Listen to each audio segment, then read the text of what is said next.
Noel Tata, Tata sons के chairman N Chandrasekaran शामिल रहे। अभिषेक सत्रवतम हमारे संवाददाता हमारे साथ जुड़ रहे हैं। जी बताइए अभिषेक, क्या अपडेट है इस पर?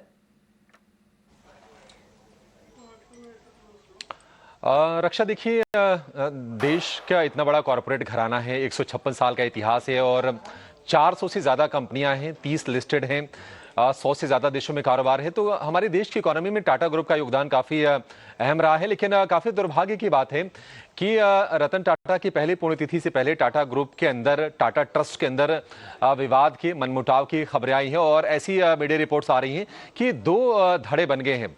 एक धड़ा टाटा ट्रस्ट के चेयरमैन नोएल टाटा के साथ है और उनके साथ वेणु श्रीनिवासन है, विजय सिंह है, और दूसरा धड़ा जो है वो शाहपुर पालोन जी ग्रुप के करीबी हैं और महली मिस्त्री के साथ हम देख रहे हैं कि प्रमीत झावेरी हैं, इसके अलावा डेरियस खंबाटा हैं।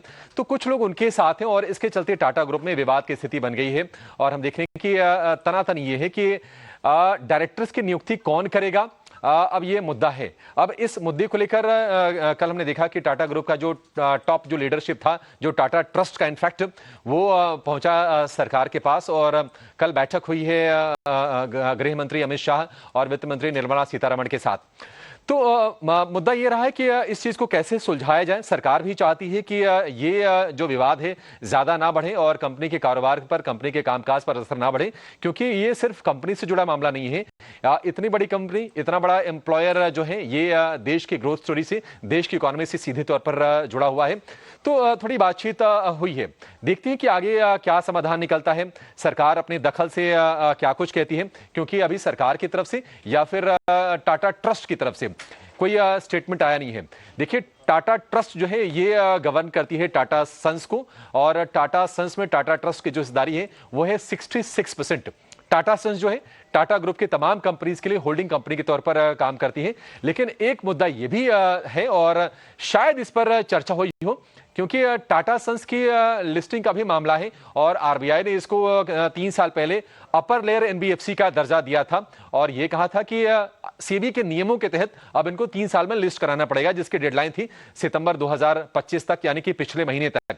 तो ये मुद्दा है। हालांकि कंपनी बार बार ये कहती रही है कि वो होल्डिंग कंपनी है और उसको फंड्स की जरूरत नहीं है, वो आईपीओ से बचना चाहती है और इसके चलते 20,000 करोड़ रुपए के आसपास का कर्ज भी चुकाया है।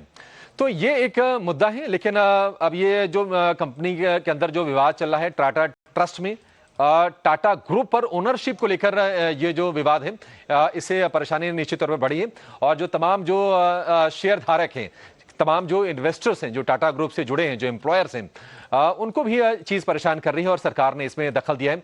आगे देखते हैं कि इस मामले में किस तरह के सॉल्यूशन, किस तरह के हल की तरफ ये मामला बढ़ता हुआ दिखाई देता है। जी शुक्रिया अभिषेक, ये पूरा जो विवाद है ये हमारे दर्शकों को समझाने के लिए। लेकिन अब बाजार की ओर